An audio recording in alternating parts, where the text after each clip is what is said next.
warahmatullahi wabarakatuh.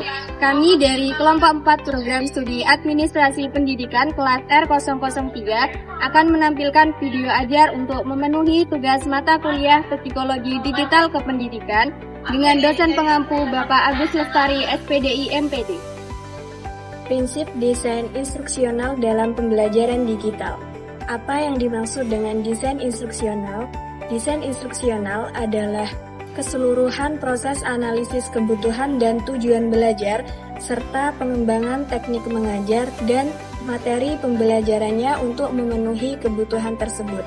Termasuk di dalamnya adalah pengembangan paket pembelajaran, kegiatan mengajar, uji coba, revisi, dan kegiatan mengevaluasi hasil belajar.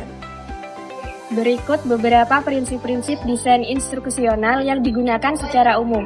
1. Berorientasi pada tujuan, yaitu pembelajaran dirancang berdasarkan tujuan yang jelas dan terukur. 2.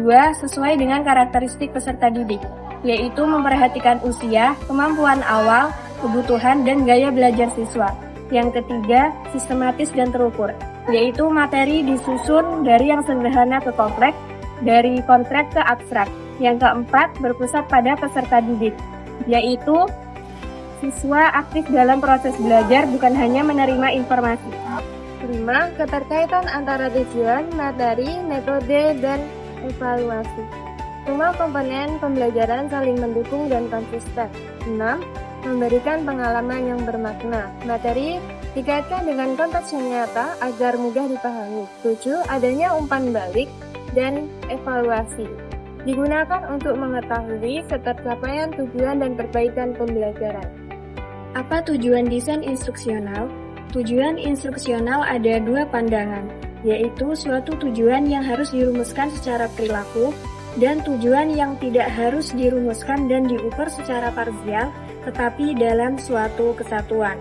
Tujuan instruksional idealnya diperoleh dari proses pengkajian atau penelusuran kebutuhan yang menetapkan secara luas indikasi-indikasi permasalahan yang harus dipecahkan.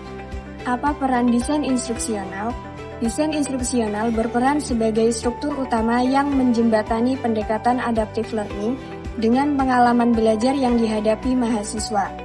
Literatur yang dikaji menunjukkan bahwa desain instruksional adaptif menekankan pada fleksibilitas konten, modularisasi pembelajaran, serta penggunaan asesmen formatif secara terus-menerus. Model desain instruksional merupakan kerangka sistematis untuk merancang proses pembelajaran agar proses pembelajaran berjalan secara efektif. Prosesnya ini meliputi penentuan tujuan, penyusunan strategi dan materi pembelajaran, serta evaluasi untuk menilai keberhasilan pembelajaran. Penggunaan multimedia untuk meningkatkan pembelajaran. Apa yang dimaksud dengan multimedia pembelajaran? Multimedia berasal dari bahasa Latin yang terbentuk dari dua kata, yaitu multi yang berasal dari kata multus yang berarti bermacam-macam atau banyak, dan media yang berasal dari kata medium yang berarti perantara, alat, atau sarana untuk menyampaikan pesan. Multimedia pembelajaran merupakan sarana pengajaran yang menggabungkan berbagai bentuk media seperti tulisan, gambar, suara, rekaman video, dan animasi dengan memanfaatkan teknologi komputer secara keseluruhan. Manfaat multimedia pembelajaran menurut Siregar dan kawan-kawan 2024 ada beberapa manfaat multimedia pembelajaran. Yang pertama, siswa dapat belajar sesuai dengan kemampuan, kesiapan, dan keinginan mereka. Yang kedua, siswa belajar dari tutor yang sabar, komputer yang menyesuaikan diri dengan kemampuan dari siswa. 3. Siswa akan terdorong mengejar pengetahuan dan memperoleh umpan balik yang seketika. 4. Siswa menghadapi evaluasi yang objektif melalui keikutsertaannya dalam latihan atau tes yang disediakan. 5. Siswa menikmati privasi di mana mereka tidak malu ketika melakukan kesalahan. Prinsip penggunaan multimedia. Ada beberapa prinsip penggunaan multimedia menurut Surjono 2017. 1. Prinsip contiguity. 2. Prinsip spatial contiguity. 3. Prinsip temporal contiguity, 4. Prinsip koheren, 5. Prinsip signaling, 6. Prinsip redundancy, 7. Prinsip segmenting, 8. Prinsip retraining, 9.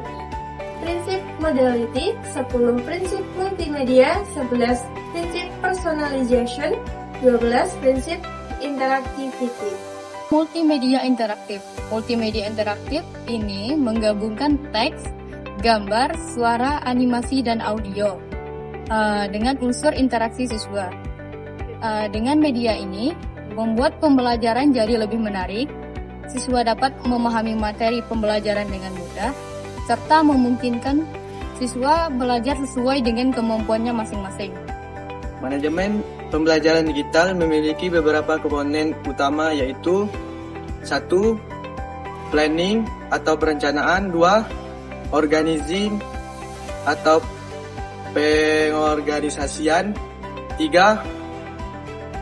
Actualing atau pelaksanaan, 4. Controlling dan evaluating atau pengawasan dan evaluasi. Peran Learning Management System. Learning Management System atau LMS adalah sistem perangkat lunak yang digunakan untuk proses mengajar secara digital. LMS berfungsi untuk mendokumentasikan, melacak, serta menyampaikan materi secara digital. Pengenalan proses pembelajaran. Pengenalan proses pembelajaran adalah upaya sistematis dalam mengatur kegiatan belajar mengajar agar berjalan lebih efektif dan mencapai tujuan yang telah ditetapkan. Evaluasi dan monitoring. Monitoring ini merupakan menentukan untuk berjalannya proses pembelajaran, sedangkan evaluasi untuk menentukan hasil dan efektivitas pembelajaran. Keduanya ini berfungsi sebagai proses dasar perbaikan pembelajaran dan peningkatan kualitas pembelajaran agar berjalan secara berkelanjutan. Terima kasih telah menonton video ajar dari kelompok kami. Semoga bermanfaat bagi kalian semua. Kami akhiri. Wassalamualaikum warahmatullahi wabarakatuh.